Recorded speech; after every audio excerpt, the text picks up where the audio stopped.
महाराष्ट्र विधानसभा चुनाव सहित उत्तर प्रदेश और छत्तीसगढ़ के उपचुनाव में भारतीय जनता पार्टी का ऐतिहासिक जीत के बाद यहां रायपुर मुख्यालय में और अलग अलग जिला के मुख्यालय में भी भारतीय जनता पार्टी के कार्यकर्ता मन काफ़ी जश्न मनाई और जम के आतिशबाजी करके एक दूसरे ला मिठाई खवाई। ऐसे मनेन्द्रगढ़ में भी भाजपा कार्यकर्ता मन चुनाव में भाजपा के सफलता ला जश्न के रूप में मनाई। एमन के कहना रही कि प्रधानमंत्री नरेंद्र मोदी के नेतृत्व और छत्तीसगढ़ में मुख्यमंत्री विष्णुदेव साय के नेतृत्व के कारण जोन कार्यकर्ता मन के उत्साह बढ़े, ओकरे स्थिति महाराष्ट्र, उत्तर प्रदेश और छत्तीसगढ़ में भारतीय जनता पार्टी ला काफ़ी सफलता मिले है। मनेन्द्रगढ़ भाजपा मंडल के अध्यक्ष आलोक जायसवाल के कहने रही कि भाजपा में संगठन, नेतृत्व और चुनावी कौशल के परिणाम ही आज सफलता के रूप में देखे बदला थे।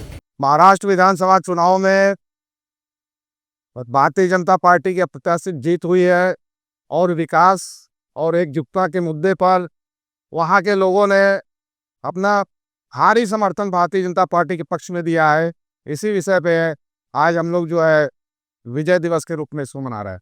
पार्टी जीत गई है, इस खुशी में हमारे सारे कार्यकर्ता एकजुट हुए हैं और भारतीय जनता पार्टी पूरे देश में अपना जनाधार बढ़ाते जा रही है और भविष्य में भारतीय जनता पार्टी ही एकमात्र ऐसी पार्टी रहेगी जो भारत के विकास में पूर्ण रूप से अपना सहयोग करेगी या ये कहिए कि विकास कार्य में अपना भरपूर योगदान देगी। उनका कहना है कि रायपुर के दक्षिण में जो जीत हो है और बृजमोहन अग्रवाल के संगे संगे सुनील सोनी और पूरा पार्टी कार्यकर्ता मन की जीत है।